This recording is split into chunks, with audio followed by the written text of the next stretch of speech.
नमस्कार. माय महानगरच्या लाईव्ह मध्ये मी वैभव पाटील आपलं स्वागत करतो. आपण पाहतोय आज नागपूरमध्ये हिवाळी अधिवेशन सुरू झालेलं आहे. या हिवाळी अधिवेशनाचा आजचा हा पहिला दिवस आहे. पहिला दिवस पाहायला गेलं तर सध्या सत्ताधारी आणि विरोधक नेमकं कोणत्या मुद्द्यावरती हे अधिवेशन पार पडणार या सगळ्याची माहिती आपण या लाईव्हच्या माध्यमातून घेणार आहोत.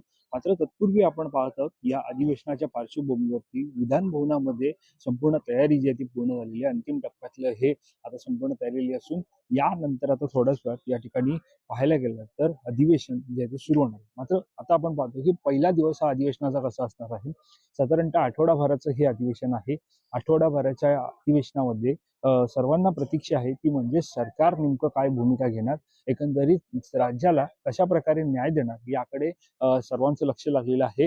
विरोधक असतील, सत्ताधारी असतील, एकंदरीत विरोधकांचे अनेक मुद्दे आहेत, सत्ताधाऱ्यांच्या बाजू आहेत. या सगळ्यामध्ये नेमका कोणत्या विषयांना सर्वाधिक हात घातला जातो, कोणते विषय सोडवले जातात हे सुद्धा पाहणं महत्त्वाचं बनणार आहे. याशिवाय माहिती समोर येते ती म्हणजे पहिल्याच दिवशी या अधिवेशनाच्या हिवाळी अधिवेशनाच्या पहिल्याच दिवशी साधारणतः मोठ्या प्रमाणात पुरवणा मागण्या सुद्धा मागवल्या जाणार आहेत. त्यामुळे निश्चितच जवळपास हजारो कोटींच्या पुरवणा मागण्या मागवल्या जाणार असल्याची माहिती जी सध्या समोर येत आहे. याशिवाय पाहायला गेलं तर या हिवाळी अधिवेशनामध्ये काही प्रमुख मुद्दे आहेत ते म्हणजे साधारणतः काल आपण पाहतोय या हिवाळी अधिवेशनाच्या पूर्वसंध्येला महाविकास आघाडीची पत्रकार परिषद झाली. त्यानंतर सत्ताधाऱ्यांचा चहा पाण्याचा कार्यक्रम आणि त्यांची सुद्धा पत्रकार परिषद पार पडली.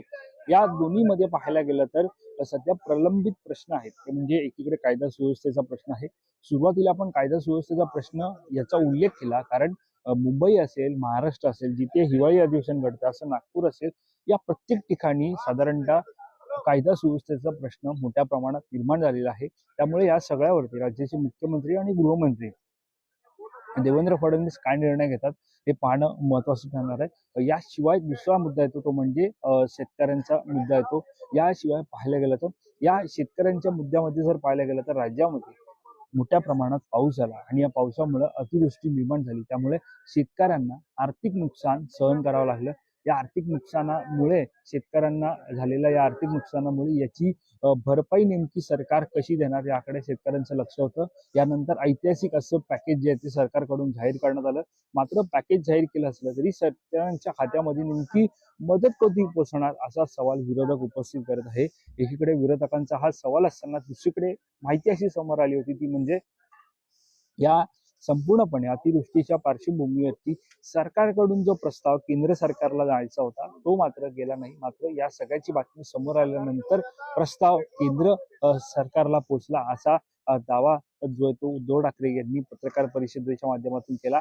आपण पाहतोय की एकंदरीत आजच्या या अधिवेशनाच्या माध्यमातून पहिला दिवस हा अधिवेशनाचा आहे आणि या पहिल्या दिवशी जर पाहायला गेलं तर सध्या सत्ताधारी असतील, विरोधक असतील, हे साधारणतः अनेक मुद्दे त्याच्यावरून आमने सामने भिडणार असल्याची माहिती भिडणार. त्यामुळे निश्चितच पाहायला गेलं तर एकीकडे विरोधी पक्षनेत्याचा मुद्दा हा साधारणतः मोठ्या प्रमाणात चर्चेचा विषय आहे. तो प्रमुख मुद्दा असं म्हटलं तर वावगं ठरणार नाही कारण ज्या प्रकारे अर्थसंकल्पीय अधिवेशन या अगोदरचं अर्थसंकल्पीय अधिवेशन असेल, पावसाळी अधिवेशन असेल, या अधिवेशनानंतर आता हिवाळी अधिवेशन होत आहे. मात्र विरोधी पक्षनेता कुठेच दिसत नाहीये. त्यामुळे या हिवाळी अधिवेशनात तरी सरकार विरोधी पक्षनेता नेमणार का याकडे सर्वांचं लक्ष लागलेलं आहे. विरोधकांकडून केवळ विरोधी पक्षनेता नसल्यामुळं अनेक स्वरूपामध्ये टीका ज्या आहेत सत्ताधाऱ्यांवरती केल्या जात आहे. विरोधकांचा विरोधी पक्षनेता असणं हे अत्यंत महत्वाचं आहे कारण लोकशाहीचा गाडा चालवत असेल तर सत्ताधाऱ्यांसोबत विरोधक असणं हे अत्यंत महत्वाचं असतं. त्या पार्श्वभूमीवरती सत्ताधारी यांच्याकडे इतकं पार्श्वभौमत असताना सुद्धा विरोधी पक्षनेता द्यायला नेमका का घाबरत आहे. दुसरीकडे जर सत्ताधाऱ्यांना त्यांचे मुद्दे आहेत ते जर सरसकटपणे मान्य करायचे असतील, सरसकटपणे न्यायचे असतील तर विरोधी पक्षनेता कशाला, विरोधी पक्षनेता नसल्यास सरसकट सगळे विषय मार्गी लागतील असा समज सत्ताधाऱ्यांचा आहे. असा दावा विरोधकांकडून केला जातो आहे. विरोधकांनी पत्रकार परिषदेच्या माध्यमातून तसा आरोप सुद्धा केला होता आणि या सगळ्यानंतर आपण पाहतोय की आता पहिल्या दिवशी या अधिवेशनाच्या माध्यमातून पाहतोय आपण की पहिल्या दिवशी साधारणतः हजारो कोटींच्या पुरवणा मागण्या मागितल्या जाणार आहेत अशी माहिती समोर येत आहे. याशिवाय यामध्ये जर पाहायला गेलं तर या पुरवणी मागण्यावरून सुद्धा विरोधक असतील, सत्ताधारी असतील यांच्यामध्ये वारंवार गदारोळ होताना पाहायला मिळत आहे. कारण ज्या ठिकाणी पुरवण्या मागण्या मागितल्या जातात त्या ठिकाणी मंत्र्यांच्या साधारणतः किंमत आपण पाहिली किंवा त्यांच्या मागण्या पाहिल्या तर या मोठ्या प्रमाणात आहेत. त्यामुळे ज्या ठिकाणी काम व्हायला पाहिजे त्या ठिकाणी कामं होत नाहीये आणि या ज्या जे मंत्री असतील, आमदार असतील त्यांच्याकडे मात्र या पुरवणी मागण्यांच्या माध्यमातून पैशांचा खत जातो असं सुद्धा आरोप हा विरोधक करताना पाहायला मिळत आहे.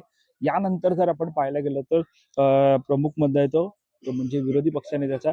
जसं आपण सुरुवातीला म्हटलं की विरोधी पक्षनेता हा अद्याप नेमण्यात आलेला नाहीये. त्यामुळे या हिवाळी अधिवेशनाच्या पार्श्वभूमीवरती विरोधी पक्षनेता नेमला जाणार का हे सुद्धा पाहणं महत्त्वाचं ठरणार आहे.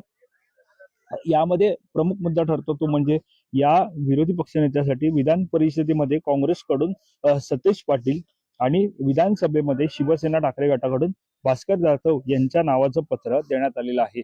आपण पाहतोय की विधानसभेमध्ये शिवसेना उद्धव बाळासाहेब ठाकरे पक्षाकडून भास्कर जाधव यांचं नाव जे ते विधानसभेच्या विरोधी पक्षनेत्यासाठी नाव देण्यात आलेलं आहे. तसं पत्र सभापती अध्यक्षांकडे पाठवण्यात आलेलं आहे. तर विधान परिषदेकडून सभापतींकडे पत्र पाठवण्यात आलेलं आहे ते म्हणजे सतीश पाटील यांच्या नावाचं पत्र पाठवण्यात आलेलं आहे. या सगळ्यामध्ये जर आपण पाहायला गेलं तर निश्चितच एकीकडे हे पत्र पाठवलं जात असताना दुसरीकडे आपण पाहतो की ज्या प्रकारे आता आपण पाहतोय की नेमकं पत्र पाठवलं असलं तरी विरोधी पक्षनेता कधी नेमला जाणार असा सवाल विरोधक उपस्थित करते. मात्र या हिवाळी अधिवेशनाच्या पार्श्वभूमीवरती संपूर्ण विधान भवन असेल, संपूर्ण आजूबाजूचा परिसर असेल या तयारीचा आढावा घेण्यासाठी सभापती असतील, उपसभापती असतील, राम शिंदे, नीलम गोरे यांची पत्रकार परिषद झाली आणि या पत्रकार परिषदेच्या माध्यमातून बातचीत करत असताना त्यांनी एकंदरीत विरोधी पक्षनेत्याचा प्रस्ताव आलाय मात्र त्यावरती निर्णय होणं अजूनही बाकी आहे. तर यालाच उत्तर देत असताना मुख्यमंत्री देवेंद्र फडणवीस यांनी म्हटलंय की थेटपणे त्यांनी असं म्हटलंय की विरोधी पक्षनेत्याचा हा प्रश्न सरकार सोडवत नाही. हा प्रश्न सभापतींच्या माध्यमातून सोडवला जातो, अध्यक्षांच्या माध्यमातून सोडवला जातो. त्यामुळे त्या संदर्भातला जो निर्णय आहे तो अध्यक्ष सभापती घेतील. मात्र आता या ठिकाणी उपस्थित सवाल होतोय तो म्हणजे जर सरकार करू शकत नाहीये, सभापती म्हणत आहेत की प्रस्ताव आलेला आहे पण त्यावरती अजून निर्णय झालेला नाहीये, त्यामुळे ही टोलवाटोलवी सुद्धा सुरू आहे का असा सुद्धा सवाल विरोधक उपस्थित करत आहे. विरोधकांच्या अनेक प्रश्नांमध्ये निश्चितच पाहायला गेलं तर नेमकं विरोधी पक्षनेता कधी मिळणार, विरोधी पक्षनेत्याच्या माध्यमातून ज्या काही सरकारी योजना असतील, सरकारी निर्णय असतील त्याला जर कुठे टॅकल करायचा प्रयत्न झाला तर सरकार एकमान्यतेनं, कारण पाचवी बहुमत असल्यामुळं ते सगळे प्रश्न असतील, विधेयक असतील, मुद्दे असतील हे एक मार्गी पूर्ण करतात असा दावा सुद्धा विरोधकांचा आहे. यासोबतच आपण पाहतोय की एकंदरीत विरोधी पक्षनेत्याबाबत पाहिलं, दुसरीकडे आपण पाहतोय की 7 दिवस चालणाऱ्या या हिवाळी अधिवेशनातून राज्यातील जनतेला, खास करून शेतकऱ्यांना असेल, विदर्भातील जनतेला मोठ्या अपेक्षा आहेत. आज पहिल्या दिवशी पुरवणी मागण्या मांडल्या जातील, शासकीय कामकाज होईल आणि त्यानंतर शोकप्रस्ताव मांडला जाईल, त्यानंतर कामकाज दिवसभरासाठी स्थगित केलं जाईल. याशिवाय आपण पाहतोय राज्यात स्थानिक स्वराज्य संस्थांच्या निवडणुका आहेत, त्यामुळे या निवडणुकांचा प्रभाव पुरवणी मागण्यांवरती पडणार का, पुरवणी मागण्यासंदर्भात काही नवीन घोषणा होते का हे सुद्धा पाहणं महत्त्वाचं ठरणार आहे. एकंदरीत पाहतोय की स्थानिक स्वराज्य संस्थांच्या निवडणुका या सुरू असून त्याच्या आचारसंहिता सुरू आहे, त्यामुळे निवडणूक कार्यक्रम सुरू असल्यामुळेच निवडणूक म्हणजे स्थानिक स्वराज्य संस्थांच्या निवडणुकांच्या आचारसंहितेच्या दबावामुळेच हे अधिवेशन 7 दिवसांचं करण्यात आलंय असं जे वक्तव्य आहे ते राम शिंदे यांनी केलं. त्यानंतर आचारसंहिता असेल, स्थानिक स्वराज्य संस्था असेल या पार्श्वभूमीवरती मुख्यमंत्र्यांनी सुद्धा तसं वक्तव्य केलं की या सगळ्याच्या पार्श्वभूमीवरती अधिवेशन हे 7 दिवसांचं करण्यात आलेलं आहे.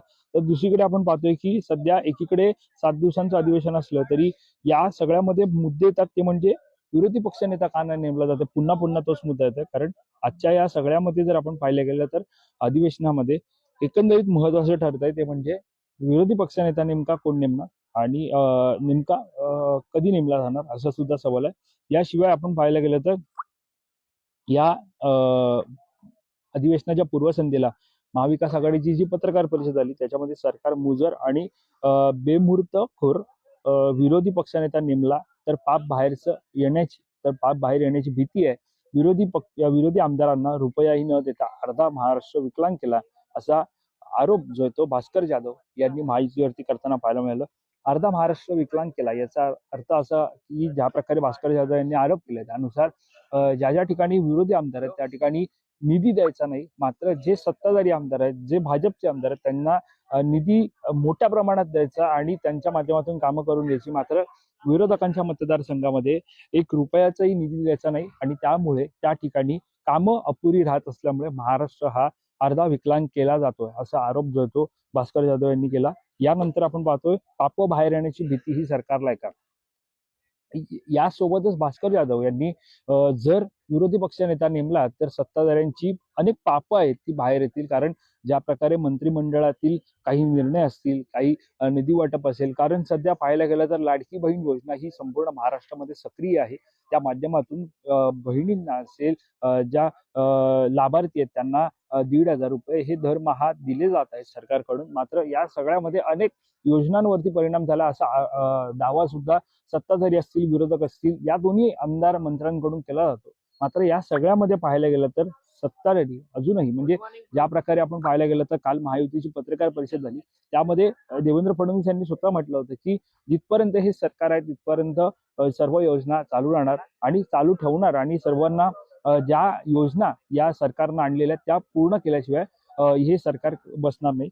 त्यामुळे आपण पाहतोय की ज्या योजना सुरू आहेत त्या कंटिन्यू राहणार असं सुद्धा देवेंद्र फडणवीस यांनी म्हटलेलं आहे. दरम्यान आपण पाहायला गेलं तर चहापानाच्या कार्यक्रमावरती काल विरोधकांनी बहिष्कार घातला. अनेक मुद्दे उपस्थित करत, मग शेतकऱ्यांचा प्रश्न असेल, भ्रष्टाचार असेल, कायदा सुव्यवस्था असेल, यासोबत महिलांवरती होणारे आरोप असतील, अत्याचार असतील, यानंतर अनेक मुद्दे असतील. या सगळ्या मुद्द्यांना घेऊन विरोधकांनी आपण पाहायला गेलं तर या पत्रकार परिषदेच्या माध्यमातून सत्ताधाऱ्यांवरती अनेक आरोप जे आहेत ते केले. मात्र एकीकडे आरोप करत असताना आपण पाहतोय की या सगळ्यामध्ये केवळ जळी काष्टी एकनाथ शिंदे हेच विरोधकांना दिसतं. एकंदरीत नाव न घेता एकनाथ शिंदे यांनी वारंवार उद्धव ठाकरे यांना टॅकल करताना पाहायला मिळालंय. त्यांना सुद्धा अशा प्रकारचं म्हटलंय की जळफाळ फोटो, साधारणतः सरकार जे निर्णय घेतं ते यांना बघवत नाही असं म्हणत त्यांनी नाव न घेता उद्धव ठाकरे यांच्यावरती सातत्याने निशाणा साधलेला आहे.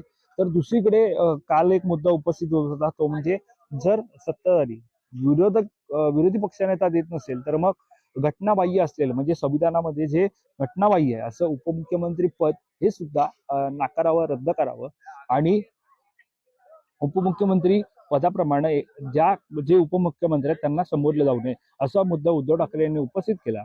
मात्र यावरती एकनाथ शिंदे यांनी ज्या प्रकारे आपण पाहतोय की पत्रकार परिषद घेतली, त्याच्यामध्ये मुद्दा असा होता की जर सातत्याने जळी काष्टी एकनाथ शिंदे असं जे काही विरोधकांना दिसतं, यामध्ये जेव्हा महाविकास आघाडीचं सरकार होतं त्यावेळेला मात्र साधारणतः पाहायला गेलं तर राज्यामध्ये महाविकास आघाडीचं सरकार असताना उपमुख्यमंत्री हे अजित पवार होते, मुख्यमंत्री उद्धव ठाकरे होते. त्यामुळे त्यावेळेला जे उपमुख्यमंत्री पद होतं ते घटनाबाह्य नव्हतं का, असा सवाल हा सत्ताधारी एकनाथ शिंदे यांनी उपस्थित केलेला आहे. तर साधारणतः आपण पाहतोय की निश्चितच या ठिकाणी आपण पाहायला गेलं तर निश्चितच आपण पाहतोय की ज्या प्रकारे आता सध्या विरोधक असतील, सत्ताधारी असतील, हे ज्या प्रकारे आपण पाहतोय की आरोप प्रत्यारोपांच्या फैरी आपल्याला पाहायला मिळत आहे. त्यामुळे आता या सगळ्यामध्ये पहिल्या दिवसाचं कामकाज कसं असणार आहे, शासकीय कामकाज असणार आहे, शोकप्रस्ताव असणार आहे, पुरवण्या मागण्या असणार आहे. या सगळ्यानंतर विरोधकांचा मुद्दा आहे तो म्हणजे विरोधी पक्षनेता असेल, शेतकऱ्यांची मदत असेल, या पार्श्वभूमीवरती यामध्ये या पायऱ्यांवरती जे तुम्ही माझ्या मागे पायऱ्या पाहतात विधान भवनाचे, त्यावरती त्यांचं आंदोलन सुद्धा असतं आणि या आंदोलनाच्या पार्श्वभूमीवरती नेमका कोणता मुद्दा छेडला जातो हे पाहणं महत्वाचं ठरणार आहे. दरम्यान पुन्हा एकदा आपण पाहतोय राज्याचं विधिमंडळाचं हिवाळी अधिवेशन हे नागपूर विधान भवन येथे सुरू आहे. या 7 दिवसांच्या अधिवेशनामध्ये सरकार राज्याला नेमकं काय देणार हे पाहणं महत्वाचं ठरणार आहे. म्हणून या सगळ्यावरती आपलं लक्ष असणार आहे. त्या संदर्भातली अधिकची माहिती जाणून घेण्यासाठी तुम्ही माय महानगर लाईव्हला सबस्क्राईब